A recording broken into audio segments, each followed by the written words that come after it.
안녕하십니까. 40대 여자이고 가슴에 큰 상처를 안고 살아가는 엄마기도 합니다. 제 이야기를 누군가에게 털어놓은 적이 한 번도 없었는데 썰밤의 사연자분들이 솔직하고 재밌게 글을 써서 보내시는 걸 보고 저도 용기를 얻게 되었답니다. 저도 누군가에게 힘이 되고 싶어 글을 쓰게 됐으니 편안한 마음으로 사연을 들어주시길 바랍니다. 3년의 연애 끝에 남편과 결혼하게 되었어요. 그이는 사업하는 사람이었고 저는 대기업을 다니고 있었답니다. 결혼 5년 차, 30 중반의 아들을 낳게 되었고 세상에 가장 큰 기쁨을 느끼면서 잘 살았어요. 아들은 건강하기도 건강하지만 애교도 넘치고 무엇이든 다 잘하는 아이였어요. 물론 엄마인 저만 이렇게 말하는 것이지만 온순하고 착하고 똑똑하며 사랑스러웠답니다. 아들이 유치원에 들어갔을 땐 어린이집과 달리 엄청 설렜어요. 학교에 들어갈 날이 머지않아서 그런지 가슴이 몽글몽글하기도 했고 그동안 잘 커준 아들이 고마워서 뿌듯하기도 했답니다. 어버이날 유치원에서 색종이로 카네이션을 만들어 봤는데 저는 너무 큰 감동을 받고 말았어요. 어머 지훈아, 엄마 아빠 주려고 만든 거야? 엄마 아빠 어버이 은혜 감사합니다. 엄마 먼저 달아주고 아빠도 달아줄게. 옷핀으로 가슴에 카네이션을 직접 달아주는데 정말이지 세상을 다 가진 기분이었어요. 그런데 남편은 푹거리면서 아들의 카네이션을 비웃었습니다. 지훈아, 너 언제 커서 돈 벌어올래? 이런 가짜 카네이션 말고 생화는 언제 사다 줄 수 있는 거냐? 여보, 애한테 무슨 소리라는 거야? 이제 6살인 아들한테 못하는 소리가 없어. 당장 사과해. 당신은 맨날 지훈이를 애기처럼 오냐오냐 키우려고 해서 내가 현실을 좀 깨닫게 해주려고 한 소리야. 지훈아, 이런 종이 쪼가리는 누구나 만들어서 줄 수 있어. 근데 돈을 벌어서 부모한테 큰 선물을 해주는 거는 아무도 못해. 넌 아무나가 아니라 특별한 사람이 되어야 한다. 그러기 위해선 공부를 아주 열심히 해야 해. 아빠 말도 잘 듣고. 아들은 한기로 흘리면서 카네이션을 마저 남편에게 달아주었고 제가 나중에 따로 남편을 불러서 혼을 냈습니다. 그런데 그이는 이제부터 확실하게 준비해서 영재로 키워보자는 소리를 하며 자기가 교육을 시키겠다고 하더군요. 아이는 아이답게 키우자는 게 제 생각인데 남편이 그런 말을 하니 거부감이 확 들었습니다. 아들은 당신 소유물이 아니야. 나중에 돈을 잘 버는 사람이 되든 그게 아니든 아들이 알아서 할 일이야. 쓸데없이 훈육한다고 아들 잡을 생각하지 마. 그렇게 감싸고 들면 평생 당신 치마폭에 가려져 살 거야. 애한테 독립심도 심어주고 세상 사는 게 만만치 않다는 걸 조기에 교육해줘야 한다고. 도대체 6살 애한테 무슨 교육을 하겠다는 건데? 그거야 이제부터 생각해 봐야지. 됐거든? 쓸데없는 짓 하지 말고 당신 일이나 제대로 해. 요즘 사업이 휘청거리는 거 수습이나 잘해. 내가 알아서 할 테니까 잔소리 좀 그만해라. 거봐, 당신도 혼자 알아서 하겠다고 하잖아. 우리 아들도 알아서 잘 클 테니까 강요나 억압하면서 키울 생각하지 마. 그제야 남편은 할 말을 잃고 입을 다물었습니다. 제가 회사에서 늦는 날이면 남편이 아들을 픽업했는데 놀지 못하게 하고 공부를 억지로 시키고 있거나 본인이 어렸을 때 얼마나 힘들게 살았는지 실컷 떠들었습니다. 당신 나 없을 때마다 이러는 거지. 애한테 옛날 이야기를 뭐하러 해? 당신이 고생을 하면 얼마나 했다고 대단한 것 마냥 떠들어? 나도 나름 파란만장한 삶을 살았거든? 그리고 우리 지훈이 생각보다 멍청한 것 같아. 공부를 많이 좀 시켜야겠어. 그래야 성공한 삶을 살지. 남자는 모름지기 능력이 있어야 해. 나처럼 말이야. 이가 어디서 아들한테 멍청하다는 소리를 해. 6살 애가 공부를 척척 잘해야 정상이냐? 그러니까 내가 그 교육을 열심히 시키겠다고. 제발 좀 그만하지. 그리고 당신이 스스로 힘으로 사업하고 사는 줄 알아? 우리 친정아빠가 도와줘서 시작한 거 아니야? 그리고 회사 다니는 내가 훨씬 잘 벌잖아. 파란만장은 무슨. 지훈이한테 또 한 번 이렇게 힘들게 했다간 혼꾸녕 날 줄 알아? 공부를 억지로 시키는 것이 바람직하다고 생각하는 사람이 요즘 어디 있습니까? 그런데도 남편은 자기가 어릴 때 교육받은 대로 해야 한다며 저만 없으면 아들을 괴롭혔어요. 아들은 자주 저에게 달려와 울면서 남편이 힘들게 한다고 일렀죠. 아들이 늘 제품에만 안기고 저만 찾으니 남편이 시샘이 났는지 아니면 아들이 진짜로 미웠는지 피해 다니기 시작했습니다. 아빠, 레고 같이 하자. 내가 네 친구냐? 가서 엄마랑 해라. 그래서 제가 한 소리 하면 잔소리 듣기 싫다며 집을 나가버렸어요. 그리고 친목회가 있다면서 주말마다 자주 집을 나갔습니다. 저한테 쌓인 불만이 많아서 그런지 조금씩 거리감이 생기기 시작했죠. 하루는 아들이 동생을 가지고 싶다고 해서 은근슬쩍 남편과 좋은 시간을 보내려고 침대에서 말을 꺼냈어요. 여보, 우리 지훈이가 동생을 낳아달라네. 우리 둘째 가질까? 아이, 됐거든요, 아줌마. 둘째는 무슨. 첫째도 저렇게 멍청한데 무슨 애를 또 낳냐? 이 남자가 걸핏하면 지훈이더러 멍청하다고 말하네? 내가 그런 말 하지 말랬지? 아, 미안해요, 지훈 어머님. 방금 한 말은 취소하겠습니다. 비꼬지도 마. 당신 갈수록 더 심해지는 것 같아. 그리고 주말마다 뻔질나게 나가던데 뭐하고 다니는 거야? 친구들 좀 만난 거야. 괜히 시비 걸지 마. 여보, 나 잘 테니까 괜히 건들고 그러지 마. 가족끼리 그러는 거 아니니까. 이 인간 확 나 건들지 마. 그래, 잠이나 퍼자라, 됐냐? 남편은 등을 돌리고 잤고 부부관계는 거의 없었습니다. 여러 번 좋게 말하고 분위기도 잡아봤지만 소용이 없더라고요. 다른 집 부부들도 다들 이렇게 의리로 산다면서 저를 피했답니다. 그러던 어느 연말, 저희 회사 회식이 있어서 아들을 친정에 맡기고 나갔어요. 남편도 사업장 식구들과 회식이 있다고 했죠. 그런데 이 회식 장소가 겹치는 일이 벌어졌어요.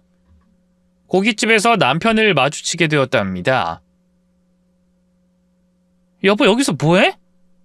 회식한다더니 여자랑 둘이 있네? 당신 바람 피워? 여보, 아, 회식이라고 그랬었지? 나도 회식 2차 온 거야. 이쪽은 내 대학 동기이자 사업을 도와주고 있는 동료야. 인사해. 동기이자 동료라고? 둘이서 바람 피우는 게 아니고? 아, 당신은 무슨 말을 그렇게 해. 아, 내 친구가 기분이 상하겠다. 누가 봐도 오해할 만한 상황이었습니다. 남편은 바람을 필 거면 조용한 곳으로 가지 바보같이 대형 고깃집에 와서 식사를 하겠냐고 하더군요. 그런데 수상하게 여긴 건 여자의 외모 때문이었습니다. 예쁘고 세련된 게 남자들이 많이 따를 것 같은 미모였답니다. 여자와 눈을 마주치자 그쪽이 먼저 말을 걸더군요.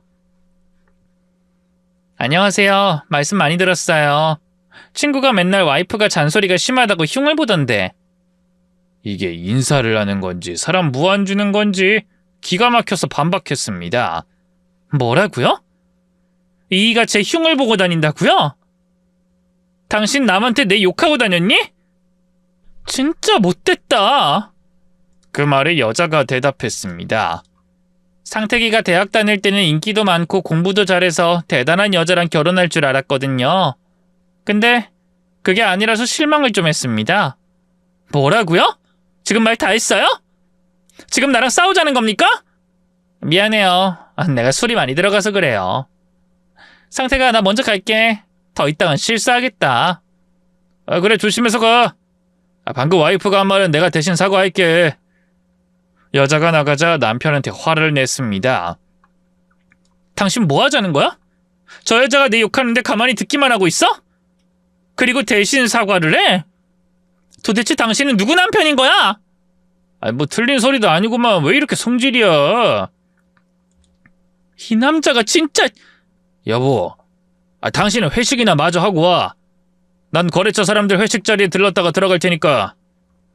그렇게 말하더니 나가버렸어요. 남편의 대학 동기인 그 여자 때문에 기분이 팍 상해버려서 회식할 마음이 붕 떠버려 친정으로 가 아들과 같이 잠을 잤습니다. 다음날 남편에게 따지듯 물었어요. 대학 동기와 무슨 사이냐고, 불륜이라서 그딴 소리를 내뱉은 게 아니냐고 물었습니다. 그 여자랑 무슨 사이야? 그 여자가 내 욕을 그렇게 하면서 당신을 추켜세우는 이유가 뭐야? 그냥 친구야, 친구. 내가 바람 피울 사람으로 보여? 아닌지 맞는지는 모르지. 당신 요즘 나랑 잠자리 안 하잖아. 어디선가 풀고 있을지도 모르는 거 아니야? 뭐? 참 더러워서 못 들어주겠네. 당신은 그 이상한 상상력부터 고쳐놔라. 친구랑 그렇고 그런 사이라니 진짜 역겨워서 들어주기 힘들다. 왜 말을 그따구로 해? 아니면 아니라고 말하면 되지 더럽고 역겹다니. 이런 소리나 해대는 당신한테 말이 곱게 나가겠냐? 제발 말하기 전에 생각이라는 걸 좀 해라. 저는 소리를 빽 지르면서 난동을 부렸어요. 그 여자 재수 없으니까 다시는 만나지 말라고 경고했더니 사업 파트너인데 어떻게 안 보냐며 볼멘 소리를 해대더군요. 결국 실컷 화만 내고 얻어낸 건 하나도 없었습니다. 기분 상한 채로 지내던 중 남편이 먼저 절 유혹하더군요. 제가 예뻐 보인다며 아들을 빨리 재우고 밤을 보내자고 했답니다. 당신 오늘 왜 그래? 뭐 잘못 먹었어? 가족끼리 이러는 거 아니라며. 내가 그런 말 했었나? 미안해, 취소할게. 당신 오늘따라 진짜 예뻐 보인다. 이리 와봐. 이거 놔, 징그러우니까. 여보 미안해. 내가 앞으로 노력할 테니까 좀 봐줘. 나 부족한 남편인 거 잘 알아. 사실 지금 하는 사업도 장인어른이 도와주셔서 시작할 수 있었잖아. 난 당신 아니었으면 형편없는 패배자로 살았을 거야. 그이가 눈물을 글썽이며 말하길래 마음이 약해졌습니다. 자존감이 떨어져 있길래 말을 막 하지 못하고 위로하듯이 속삭여줬어요. 아휴, 당신이랑 나랑 사이가 이렇게 됐어도 평생 함께할 부부잖아. 사업 힘든 거 아는데 그래도 잘 버티고 있는 당신이 대견스러워. 충분히 잘하고 있으니까 염려하지 마. 여보 미안해. 요즘 들어서 생각하는 건데 난 진짜로 결혼을 잘한 것 같아. 내가 이기적으로 대했던 거 사과할게. 앞으로는 좋은 남편, 훌륭한 아빠가 되도록 노력할게. 그래, 말만 들어도 배부르다. 그 마음으로 잘 살자. 남편은 동정심 유발을 하더니 그날 밤 저와 열정적인 시간을 보냈습니다. 그리고 신혼때로 돌아가 아주 화끈한 날들의 연속이었죠. 부부는 꼭 이렇게 관계를 가지며 살아야 더 단단해지고 견고해진다더니 정말 그런 것 같더라고요. 그런데 남편이 다른 할 말이 있는지 똥 마려운 강아지 마냥 말을 할까 말까 하는 망설이는 게 보였답니다. 여보 정신 사나워. 무슨 할 말 있는 거야? 있으면 해봐. 그래 보였어? 역시 당신은 눈치가 빠르다니까. 여보 나 사업 말이야. 아무래도 종목을 바꾸는 게 어떨까 싶어. 회사가 아니라 장사를 해보면 어떨까? 외식업도 마케팅만 잘하면 돈 좀 만질 수 있을 것 같은데. 지금 하는 사업도 간당간당한데 무슨 돈으로 장사를 해? 장인어른 계시잖아. 뭐? 당신 우리 아빠한테 돈 받겠다는 거야? 가만. 당신 요즘 이상하다 했더니 사업 바꾸려고 나한테 잘 보이려고 한 거지? 그제야 남편이 왜 갑자기 저를 사랑스럽게 봐주는지 알 것 같았습니다. 원하는 게 있으니 그걸 얻으려고 저에게 잘한 것 같더라고요. 저는 단번에 안 된다고 못을 박았습니다. 우리 아빠한테 돈 달라는 소리만 해봐. 그땐 이혼이야? 여보, 장인어른 돈 많으니까 좀 도움 좀 받자는데 이렇게 심각하게 받아들이는 거야? 당신한테 충분히 많은 도움 주셨으니 괜한 짓 하려고 하지 마. 그리고 우리 부모님도 노후 자금밖에 없으시거든? 당신이 생각하는 만큼 부자 아니시라고. 뭐? 정말? 돈이 없으신 거야? 에이씨, 괜히 매일 밤마다 쓸데없이 힘을 썼네. 이 인간 진짜 안 되겠네. 당신 진짜 교활하다. 너무 나쁜 놈이라서 상종도 하기 싫어. 나도 마찬가지거든. 당신이 날 무시할 때마다 오만정이 떨어진다고. 말 다 했어? 그래. 당신 생긴 것도 내 스타일 아니고 성격은 더더욱 내가 싫어하는 스타일이라고. 뭐가 어째? 진짜 개 같은 놈이었구나. 너 가만 안 둬. 남편의 막말에 따귀를 날려버렸더니 그대로 집을 나가버리더라고요. 일주일 내내 대화 없이 지냈습니다. 말없이 지내며 제가 잘못한 걸 떠올려봤더니 그 일을 무시하긴 했더라고요. 그래서 용기를 내 먼저 사과했습니다. 미안해. 내가 당신 무시한 거 사과할게. 나도 미안해. 많이 부족한 인간이라 당신한테 자주 실수만 하네. 앞으로는 그러지 않을게. 그렇게 서로에게 사과를 하고 다시 잘 지내보기로 했습니다. 그런데 얼마 뒤에 남편이 저 몰래 친정아빠를 만났답니다. 사업을 접고 장사하겠다며 큰 돈을 요구했다네요. 아빠는 이야기를 다 들어보고 아닌 것 같아 거절을 하셨고요. 아빠가 저에게 직접 알려주셔서 사실을 알게 됐답니다. 당신 생각이 있어 없어? 아빠 찾아가서 돈 달라고 했다며. 내가 좀 불안해서 그랬어. 사업이 많이 어려우니까 우리 가족들을 위해 뭐라도 하고 싶은 마음에 그랬어. 시끄러! 내가 분명히 말했지. 친정 부모님 노후 자금에 손댈 생각하지 말라고. 그리고 사업이 어려우면 접어. 내가 가장 노릇할 테니까 차라리 집에서 살림이나 해. 뭐야? 또 나를 무시하네? 무시가 아니라 힘들면 그만두라고. 괜히 친정 부모님 찾아가서 손 벌리지 말라고. 장인어른 돈도 없는 것 같던데 다신 부탁할 일 따위는 없을 거다. 남편의 말에 발끈해서 또다시 부부싸움을 심하게 했습니다. 며칠 대화 없이 지내고 있었는데 회사에서 근무하던 중 남편에게서 연락이 왔어요. 아들을 픽업하러 간 모양인데 무슨 문제가 있어서 전화를 걸었을 것 같아 바로 받았답니다. 무슨 일이야? 그 이의 목소리는 심하게 떨렸습니다. 여보, 왜 그래? 무슨 일이야? 우리 지훈이가 왜? 무슨 일이야? 남편의 말을 마저 듣고 당장 회사를 뛰쳐나갔습니다. 병원에 도착했더니 제 아들이 이미 숨을 거둔 상태였어요. 아들은 남편과 유치원을 나와 후진하는 트럭에 치였답니다. 지훈아, 안 돼. 이렇게 가면 안 돼. 제발 눈 떠. 여보, 미안해. 내 탓이야. 손을 잡지 않고 따로 걷다가 사고가 나버렸어. 후진하는 트럭을 나도 보지 못했어.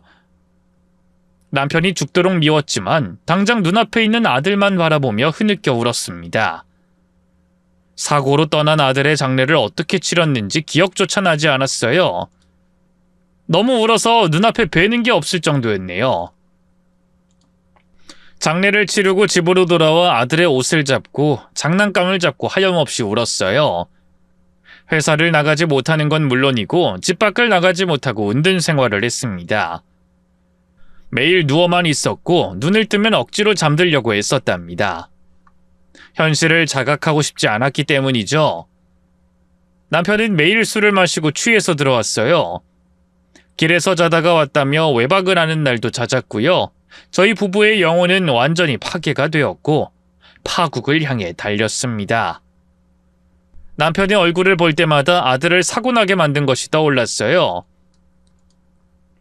당신 때문이야. 당신이 지훈이를 사고나게 만든 거야. 여보, 미안해. 내가 죽을 죄를 지었어. 당신은 술이 목구멍으로 들어가지? 난 물 한 잔을 마실 때도 아들 생각이 나서 미안해서 넘어가질 않아. 내가 미안해. 미안하다고.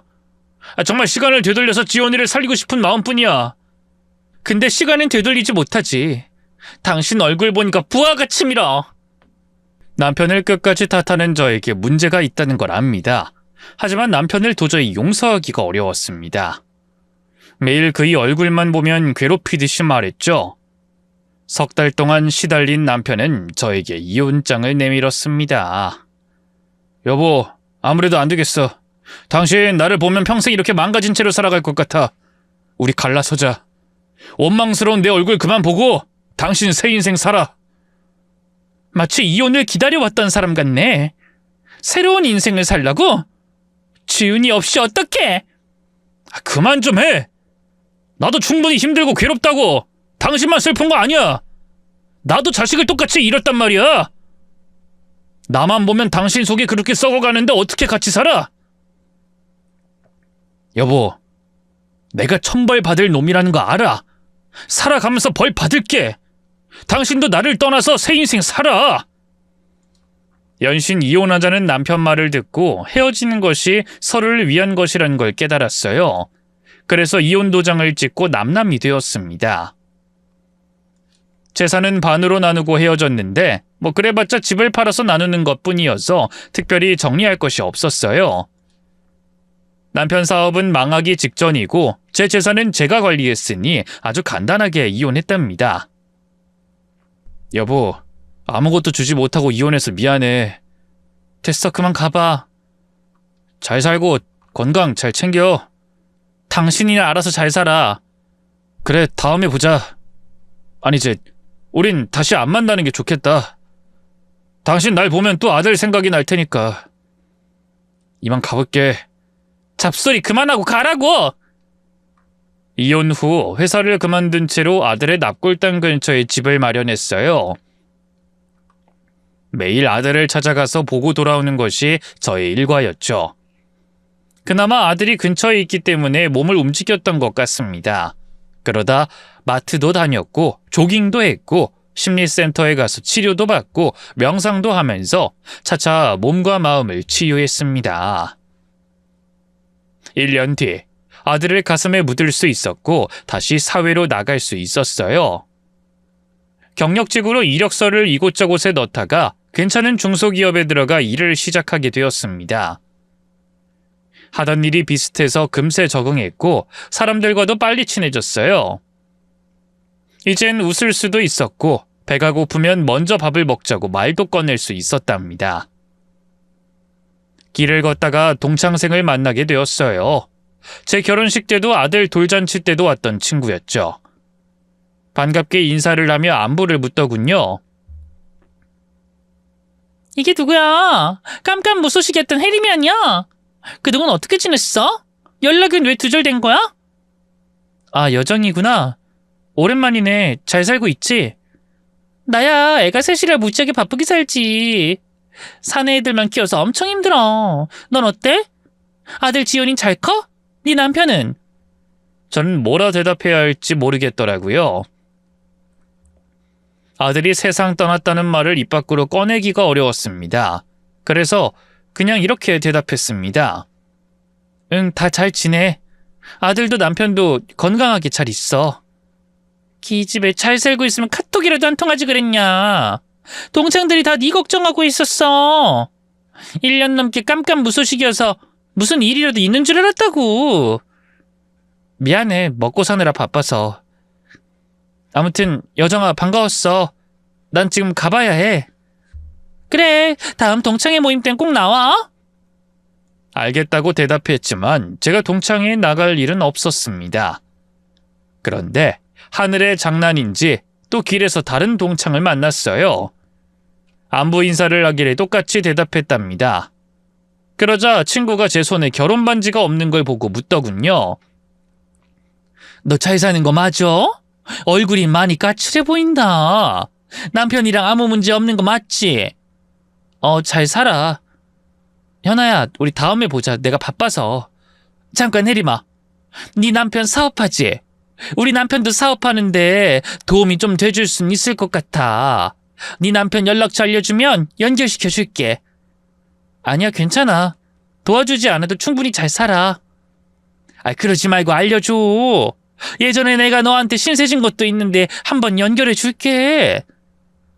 자꾸 귀찮게 굴어서 전 홧김에 이혼 사실만 털어놨습니다. 그만해, 됐다고 했잖아. 나 이혼했어. 돌싱이야. 됐니? 뭐, 정말? 그럼 진짜 그렇게 말하지. 왜 잘 살고 있다고 했어? 내가 이혼 가지고 뭐라 할 사람이니? 그럼 아들은 누가 키워? 정말이지. 왜 이렇게 남의 인생이 궁금한지 모르겠더라고요. 지금 남편이 키우고 있고 나중엔 내가 키울 거야. 됐니? 대답이 충분하지? 그럼 나 간다. 혜림아 화났어? 무시해버리고 제 갈 길 갔답니다. 아무래도 차를 사서 길을 걷는 일이 없도록 해야 할 것 같았어요. 아는 사람들이 자주 눈에 띄었고 안부를 물을 때마다 짜증이 났습니다. 그런데 얼마 뒤에는 진짜 기가 막힌 일이 생겼어요. 제가 이혼한 걸 동창들이 다 알게 되었고 그중 한 친구가 제 연락처를 알아내서 전화를 줬답니다. 여보세요? 혜림이구나. 목소리 그대로네. 나야 광민이. 누구? 광민이? 그 있잖아 고1 때 너 짝사랑하던 애. 네 결혼식 때도 봤었잖아. 아, 광민이? 근데 너 내 연락처 어떻게 알았니? 다 방법이 있지. 혜림아, 너 이혼했다며. 나도 돌싱이야. 뭐? 나 이혼한 게 동창들 안주거리냐? 기억도 잘 안 나는 너한테까지 연락 온 걸 보니 기가 막히다. 그래, 나 이혼했다. 그래서 뭐? 혜림아, 나도 돌싱이야. 사실 네 생각 많이 났어. 널 꼭 한번 보고 싶다. 여자애 환장했니? 네 얼굴 본 지가 10년, 아니 더 훨씬 지났는데 날 보고 싶다고? 광민아, 외로우면 어디 모임이라도 들어. 나한테 이러지 말고. 세월이 뭐 중요한가. 그리고 내가 연애하자는 게 아니고 그냥 얼굴 한번 보고 싶다는 거야, 혜림아. 그러지 말고 한번 만나자. 단둘이 만나기 싫으면 다음 주에 동창회 나와. 싫거든? 관심 없거든? 전화 끊는다. 어이가 없어서 전화를 끊어버렸습니다. 그런데 저한테 관심이 있다던 광민이가 회사 앞까지 찾아왔어요. 이게 어떻게 알아냈는지 아직도 불가사의입니다. 혜림아, 나야, 광민이. 야, 너 뭐야? 소름 돋게 이게 뭐하는 짓이야? 이상하게 생각하지 마. 여기 회사 대표가 우리 삼촌이야. 내가 지난번에 놀러 왔었는데 네 얼굴 보고 긴가민가 했었어. 더 예뻐져서 다른 사람인가 싶었지. 근데 삼촌이 명함을 보여주면서 혜림이 너라는 걸 알게 됐지. 그리고 이혼했다는 건 동창들 단톡방에 들어가서 알게 됐고. 그리고 오늘은 삼촌 보러 왔다가 네 얼굴 보려고 여기서 기다리고 있던 거야. 진짜 기가 막힌 우연이네. 근데 어떡하지? 난 너한테 털끝만큼 관심이 없는데. 고등학교 때 이후로 처음 좋아한 건데 너무한다. 그래, 뭐 이해는 해. 이혼한 지 얼마 안 됐으니 남자라면 치를 떨겠지. 그래도 내가 좋아하던 여자애였던 너랑 꼭 대화하고 싶었어. 좋은 소식 못 들어서 별로지? 그럼 그냥 가라. 앞으로 이런 식으로 사람 불편하게 만들지 말고. 알았다. 귀찮게 안 할게. 다음에 기회 되면 보자. 남자 동창생은 제 말을 알아듣고 다시는 연락을 하지 않을 것 같았습니다. 그런데 3월의 어느 날 또 연락이 왔어요. 이번엔 더더욱 기가 찬 소리를 하더군요. 혜림아, 너 이혼하고 애 얼굴 아예 못 보고 살아? 너 지금 무슨 소리라는 거야? 자꾸 선 넘는 소리 할래? 전화 끊는다. 잠깐 혜림아. 나 초등학교 선생님인 거 알지? 그랬니? 기억이 안 나는데? 그럼 선생님 노릇 열심히 해라. 끊는다. 그게 아니라 잘 들어봐. 내가 맡은 1학년 학급에 네 아들이 들어왔어. 내가 담임교사란 말이야. 세상을 떠난 제 아들의 담임교사라는 말에 기운이 쫙 빠지더라고요. 너 지금 뭔 소리 하는 건지 모르겠다. 내 아들은 다른 지역에 있거든? 실없는 소리 하지 말고 끊어. 네 남편이 입학식 날 왔었어. 내가 네 전남편을 봤다고. 우리 교실에 들어와서 잘 부탁한다고 인사한 네 전남편을 한 번에 알아봤어. 결혼식 때 봤던 그대로더라. 10년이 훨씬 지났는데 딱 알아보겠더라고. 내 전남편을 봤다고? 그것도 학교에서? 아닐 거야. 네가 잘못 알아본 거야. 네 전남편 맞아. 내가 사진 찍어서 동창들한테 보내줬더니 맞다더라. 그리고 네 아들 말이야. 진짜 귀엽고 사랑스럽더라. 저는 이 대화를 하는 동안 소름이 끼쳤습니다. 네가 누굴 보고 내 아들이라고 하는지 모르겠다. 나 아들 잃었어. 그래서 이혼한 거야. 이것도 단톡방에 올려서 안주거리로 씹을 거니? 혜림아, 그게 정말이야? 미안해. 난 아무것도 몰랐어. 네 전남편이랑 똑 닮은 아들이라서 당연히 네 아들인 줄 알았어. 그래서 반가운 마음에 연락한 건데. 내 전남편이랑 닮은 아들? 그 인간이 벌써 재혼한 모양이네. 광민아, 나랑 상관없는 사람이니까 이런 거 알리려고 전화 좀 하지 마. 그렇게 전화를 끊어버렸고 잠시 분노가 끌어올라 창문을 열어뒀습니다. 찬바람을 맞으며 저와 이혼하고 잘 살고 있다는 전 남편을 잠시 상상해봤어요. 아들이 떠난 지 1년 좀 지났는데 빨리 행복을 찾은 게 미웠습니다. 그래서 그 인간의 면상을 한번 보려고 마음먹었어요. 초등학교 1학년이면 학부모들이 학기 초에는 직접 픽업을 하니 광민이가 일한다는 학교 교문 앞에 찾아갔습니다. 모자를 눌러쓰고 목도리로 얼굴을 가리고 눈동자를 열심히 돌렸답니다. 이윽고 학교 시간이 다가왔고 학부모들이 우르르 교문 앞에 몰려들었어요. 곧 전 남편과 여자가 보였는데 깜짝 놀랐습니다. 전 남편의 새 아내가 예전에 연말 회식하면서 식당에서 마주친 전 남편의 대학 동기였습니다. 둘이 바람이라도 피워왔던 건가 하고 의심이 들었지만 이제 와서 따지면 뭐하나 싶어서 가만히 있었습니다. 그 두 사람 뒤에서 대화를 엿듣고 있었는데 저 들으라고 하는 소리인지 두 사람이 끔찍한 대화를 나누더군요. 전 남편이 먼저 입을 열었어요.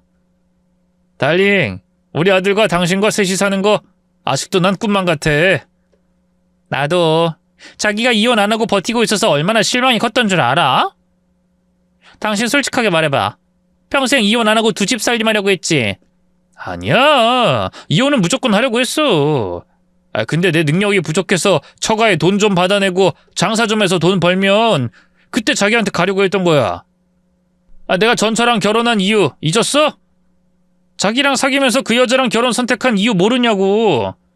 알지. 부잣집 딸이라서 장가간 거. 당신이 나 말고 다른 여자랑 결혼한다고 했을 때 진짜 큰 배신감이 들어서 다신 당신 안 보려고 했는데 지금은 이렇게 우리 아들이랑 셋이 같이 살고 있네. 사람 인생은 알다가도 모르겠다. 달링, 우린 하늘이 맺어준 천생연분이야. 내가 이혼 못하고 있으니까 때마침 아들이 세상을 떠나잖아. 전처 사이에서 태어난 아들놈이 멍청하고 못생겨서 진짜 정이 안 갔는데 알아서 그렇게 떠나주니 얼마나 다행인 줄 모른다고. 달링, 이건 모두 다 운명이야. 그래, 그때 당신 아들이 그렇게 떠나서 우리가 이렇게 잘 사는 거지. 당신 아들 보험금으로 크게 고깃집 차려서 대박도 나서 우리 세 식구가 잘 먹고 살고 있잖아. 당신 아들이 우리 인생에 아주 큰 도움을 주고 갔네? 그러게 말이야. 맨날 멍청한 짓만 하더니 사고로 그렇게 되고 나서 전처랑 쉽게 이혼할 수 있어서 딱 좋았지. 전처가 정신이 없으니 아들 보험금 같은 건 생각도 못하는 데다 나만 보면 원망의 소리를 하니 이혼이 매우 심플하게 끝났다고. 여러모로 아들놈이 효도하고 떠났어. 두 짐승의 대화를 듣고 오금이 저려 주저앉고 말았습니다. 들키지 않으려고 기어서 교문에서 좀 떨어졌습니다. 그리고 머릿속으로 정리를 해봤어요. 전 남편은 지금 새 아내와 저를 만나기 전부터 사귀고 있었고 결혼 후에도 몰래 만나온 불륜 사이였던 겁니다. 그리고 제 아들이 숨지면서 남긴 보험금으로 식당을 차려서 세 식구가 먹고 살고 있는 거였어요. 절대로 용서할 수 없는 쓰레기들이었습니다. 어떤 모습으로 살지 끝까지 따라가 보기로 결심했습니다. 수업이 끝나고 학교 건물에서 나오는 아이들이 나왔고 상간녀의 아들도 나오더군요. 셋이 나란히 손을 잡고 걸어가는 걸 뒤쫓았습니다. 아파트 단지에 들어섰고 엘리베이터를 타고 올라가는 걸 확인했답니다. 해당 층수를 따라 올라갔고 모든 호수를 다 돌아서 전 남편이 사는 집을 알아내기로 했어요. 가스 검침원이라고 거짓말하고 초인종을 울려대며 5가구를 돌고 나서 6번째 현관문에 초인종을 울렸습니다. 누구세요? 가스 검침원입니다. 네, 잠시만요. 문을 열어준 건 전 남편이었습니다. 제가 여전히 모자와 목도리를 하고 있어서 알아보지 못했답니다. 안으로 들어오라고 해서 신발을 벗고 거실로 들어갔습니다.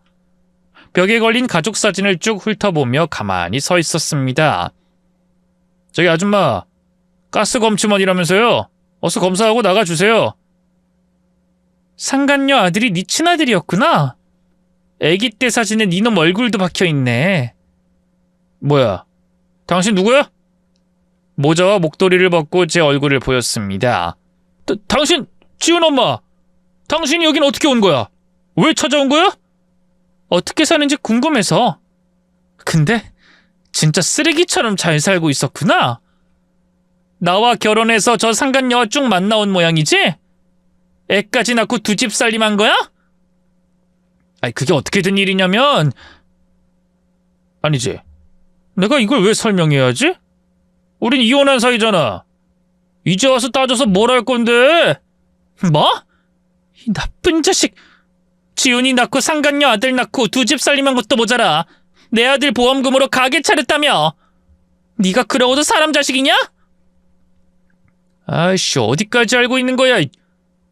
지훈 엄마 흥분하지 마. 내가 설명해 줄게. 지금 아내랑 사귀다가 당신과 결혼한 건 맞아.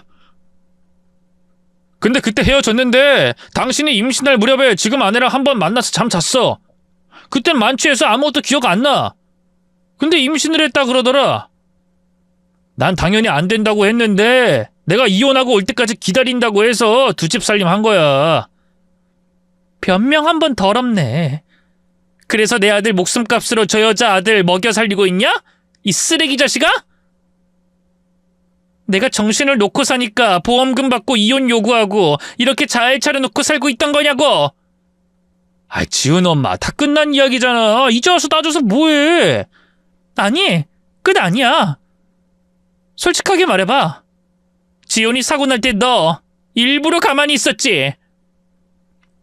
전 남편은 발끈했습니다. 아 미쳤어? 내가 아무리 못된 남편이어도 자식한테 그런 짓은 안 해. 절대 아니야. 네 말 못 믿어. 아 그래서 어쩌자는 건데? 이제 와서 뭘 어떻게 하겠다는 거야? 할 수 있는 건 없지. 이미 이혼했으니 내 아들 목숨값을 달라고 고소를 할 수도 없을 거야. 잘 안 해. 이미 끝난 일이니까 이쯤에서 소란 그만 피우고 나가. 저는 이를 악물고 돌아섰습니다. 그러자 상간녀가 뒤에서 깔깔 웃어대더군요. 야, 내 남편 원래 내 남자였어. 돈 많은 마누라가 필요해서 너한테 잠깐 다녀온 거라고. 네 아들 지훈이가 멀쩡했어도 나한테 왔을 거란 말이야. 이 멍청한 여자야. 그 더러운 입에서 내 아들 이름을 올렸겠다. 니들 아들 앞에서 혼 좀 나볼래? 니까짓 게 뭘 할 수 있는데. 해볼 테면 해봐. 예전부터 널 손봐주고 싶었는데 한번 붙어보든가. 상간녀는 친절하게 자기 아들을 방으로 보내더군요. 저는 각성하고 이 두 짐승을 혼내주기로 결심했습니다.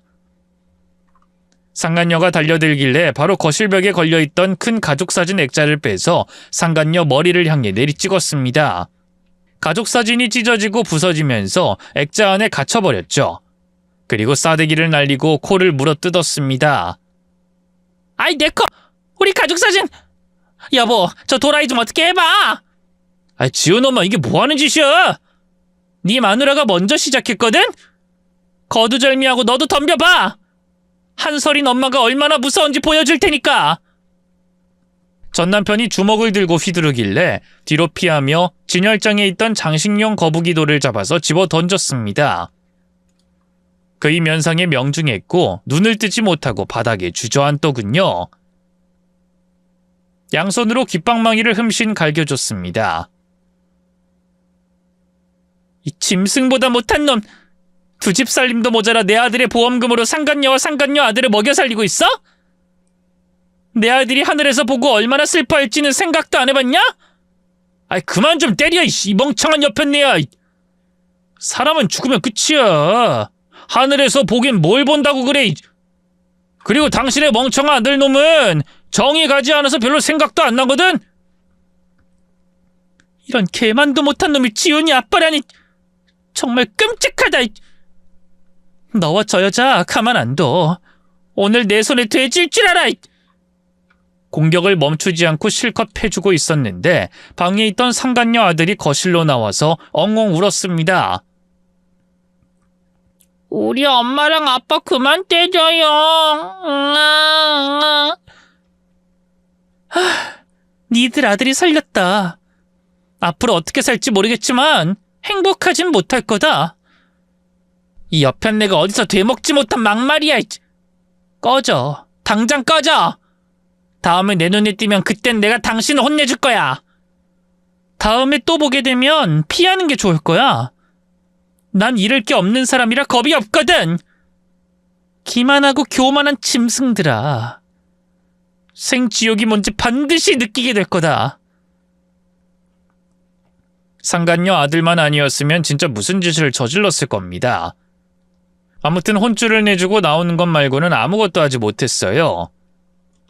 아들의 납골당을 한참을 울면서 엄마가 미안하다고 수십 번 말하며 용서를 빌었습니다.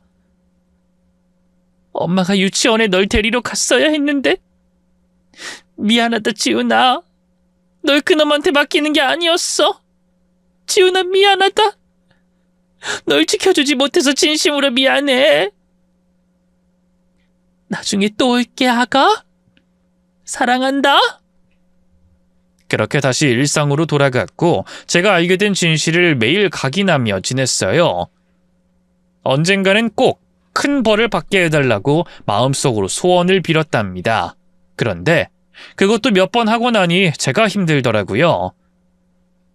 최고의 복수는 잘 사는 것이라는 생각이 들어서 남은 인생을 즐겁고 행복하게 살 계획이었습니다. 동창 광민이가 몇 번 연락을 해서 만나자고 했는데 끝까지 거절했어요. 그 친구가 아주 미운 건 아니었으나 전 남편 부부의 아들의 담임 선생님이라고 하니 피하고 싶었습니다. 어느 날 친정엄마가 찾아오셔서 제가 사는 걸 보시더니 한 말씀 하시더군요. 우리 딸 이젠 잘 지내는 것 같네. 그냥 혜림아, 이런 말하면 네가 싫어할 것 같지만 그래도 한번 해보련다. 너 남자 만나보지 않을래? 엄마 친구 아들인데 아내랑 사별하고 오랜 시간 괴로워하면서 살아왔대. 다시 새 인생 살기 시작했다고 하던데 아무래도 상처가 있는 사람끼리 만나면 좋을 것 같아서. 엄마, 왜? 화났어? 내키지 않으면 거절해도 된다. 화가 왜 나겠어. 그리고 거절 안 해. 만나게 해줘. 좋은 사람 있으면 만나봐야지. 엄마 눈에 좋은 사람이라고 하니까 믿음이 더 간다. 정말? 그래, 그럼 좋은 날로 날짜 잡아볼게. 혜림아, 고맙다. 제가 정신 차리고 행복하게 살기로 마음먹으니 부모님도 좋아하셨어요. 물론 두 분도 손자를 잃어 큰 슬픔을 겪고 있는데 제 눈치를 보느라 말 한 번 편하게 못하셨답니다. 며칠 뒤 엄마가 소개해준 남자를 만나게 되었는데 생각 이상으로 멋진 남자였어요. 인물도 좋고 직장도 좋은 곳에 다니고 집도 부유하고 저보다 훨씬 나은 남자였답니다. 소개남이 먼저 저와 계속 만나보고 싶다고 해서 저도 그렇게 해보자고 했습니다. 다시 연애를 해보니 행복하더라고요. 아들에겐 미안하지만 진짜 행복했답니다. 저희 두 사람은 짧게 6개월을 사귄 뒤 재혼하게 되었습니다. 나이도 있고 이것저것 잴 필요가 없는 사람이었으니까요. 그리고 얼마 뒤에는 임신까지 하게 되었답니다. 여보, 나 임신인가 봐. 임신 테스트기에 2줄 나왔어. 뭐? 진짜로? 세상에, 우리들은 진짜 운명인가 봐. 어떻게 결혼한 지 한 달 만에 아이가... 여보, 어서 산부인과 가서 검사 받아보자. 검사를 받았더니 역시나 임신이 맞았답니다. 새 남편과 시부모님, 친정부모님의 배려로 태교를 편안하게 잘 했고 10달 뒤에 딸을 출산했습니다. 제품에 안긴 딸을 보니 세상을 떠난 아들이 생각났어요. 그래서 마음속으로 아들에게 말했죠. 이젠 아들을 가슴속에 묻어두고 아주 가끔만 꺼내보겠다고요. 딸에게 최선을 다할 테니 하늘에서 같이 사랑해달라고 부탁했답니다. 육아가 시작되자 바쁘고 힘들더군요. 나이를 먹고 하니 온몸이 매일 천근만근이었답니다. 그래도 딸 얼굴만 봐도 행복해서 꿋꿋이 잘 버틸 수 있었네요. 그러던 어느 날 남편이 회사에서 봉사활동을 가게 되었다며 저도 같이 가면 좋겠다고 했어요. 보육원인데 거기 가서 봉사를 같이 하자고 합니다. 딸은 시댁이나 친정에 하루 맡기면 되니 평생 해보지 못한 봉사를 하기로 했죠. 식당에서 밥을 하고 청소하는 봉사를 하고 보육원 내 청소를 하루 종일 해서 아이들과 대화는 제대로 해보지 못했어요. 그런데 빨래를 널고 있던 저의 등을 어린아이가 툭툭 건드리더군요. 아줌마 안녕하세요. 그래 안녕. 그냥 인사만 하는 줄 알았는데 저를 빤히 쳐다봐서 할 말이 있는 것 같았습니다. 아줌마 저 아시죠? 기억나시죠? 뭐라고? 꼬마야 날 알아? 꼬마의 얼굴을 제대로 보니 낯이 많이 익었습니다. 이윽고 꼬마가 자기 정체를 말하더군요. 아줌마가 우리 집에 와서 가족 액자로 엄마 때리고 아빠 얼굴에 거북이돌 던졌잖아요. 막 심하게 때리던 거 기억 안 나요? 꼬마는 전남편과 상간녀의 아들이었습니다. 순간 너무 놀라서 뒤로 넘어지고 말았습니다. 아, 네가 왜 여기 있는 거니? 여긴 보육원이잖아. 네 부모님이 널 버린 거야? 아니요. 엄마 아빠는 돌아가셨는데요. 2달 전에 차 사고로 엄마 아빠 돌아가시고 저만 살았어요. 뭐? 교통사고? 너만 살아났다고? 네. 그래서 여기 보육원에서 지내고 있는 거예요. 머리가 띵하더군요. 보육원에 봉사활동을 하러 갔다가 이런 소식을 듣게 되니 온몸에 기운이 빠져나갔습니다. 이 꼬마에게는 티를 내지 않고 전남편과 상간녀가 그렇게 된 건 참 안 된 일이라고 한마디 위로를 해주었고 돌려보냈습니다. 꼬마야, 그만 방에 들어가. 아줌마 또 오실 거예요? 또 오면 왜? 그냥요. 아줌마랑 놀고 싶어서요. 아줌마가 네 아빠 엄마 괴롭혔는데 아줌마랑 놀고 싶어? 그래도 내가 아는 어른이 아줌마밖에 없으니까요. 아줌만 다시 안 온다. 괜한 기대하지 말고 들어가라. 꼬마에게 희망 고문을 해주고 싶지 않았고 좋은 말을 해주고 싶지 않았습니다. 그렇게 돌려보내고 나서 빨래를 마저 널면서 웃음이 터져 나왔어요. 전남편과 상간녀가 잘 살지 못하고 천벌을 받았다고 하니 속이 시원했습니다. 아주 짜릿했죠. 꼬마 앞에서 티를 내지 않고 있다가 혼자서 시원하게 웃었네요. 그리고 혹시나 해서 전남편 부부에 대해 알아보려고 동창이자 꼬마의 담임인 광민이한테 전화를 걸었습니다. 저기 광민아. 혜림아, 너 재혼했다며? 딸도 낳았어. 축하한다. 아주 잘 됐어. 근데 어쩐 일이야? 전 고민하다가 전남편에 대해 물었습니다. 내 전남편, 네 학부모였잖아. 확인할 게 있어서. 세찬이 아버님 말하는 거구나. 안타깝게 돌아가셨어. 세찬이 어머님도 마찬가지고. 휴가 다녀오다가 교통사고가 났는데 세찬이만 살았어. 그리고 세찬이 조부모님들도 키울 수가 없는 상황이래. 요양원에서 지내고 있어서 키울 사람이 없어서 보육원에서 지내. 그랬구나. 확실하게 그 2사람이 세상을 떠난 거지? 맞지? 그렇다니까. 내가 연락을 해줄 걸 그랬나? 네가 재혼해서 사는데 연락하면 싫어할까봐 연락 안 했어. 저는 웃음을 참고 말을 이었습니다. 그래, 생각해줘서 고맙다. 아무튼 확인 잘했다. 광민이 넌 재혼 안 해? 나한테 관심도 없구나. 나도 재혼했거든. 내 와이프는 임신도 했다고. 그랬구나. 미안하다 친구야. 이럴 때 연락해서. 나중에 부부 동반으로 한번 보자. 전남편 부부가 그렇게 된 것을 확인하고 나서 더한 쾌감을 느꼈답니다. 제가 못된 사람이라고 욕하셔도 그때 기분을 속이고 싶진 않습니다. 저와 아들에게 한 짓이 괘씸하고 용서하기 어려우니 천벌받은 걸 듣고 무지하게 기뻤답니다. 이후 남편과 딸을 키우면서 매우 행복하게 지내고 있어요. 딸은 저희 부부와 친정 부모님, 시부모님의 사랑을 가득 받으면서 잘 크고 있답니다. 아들을 잃고 절망과 좌절했던 것과 전 남편에게서 받은 배신, 그리고 상간녀와의 충격적인 두 집 살림, 덧붙여 복수와 천벌까지 모두 다 담아봤습니다. 저의 사연으로 위로를 받으실 분들이 많으셨으면 좋겠습니다. 끝까지 들어주셔서 진심으로 감사합니다. 이만 인사하고 물러가겠습니다. 안녕히 계세요.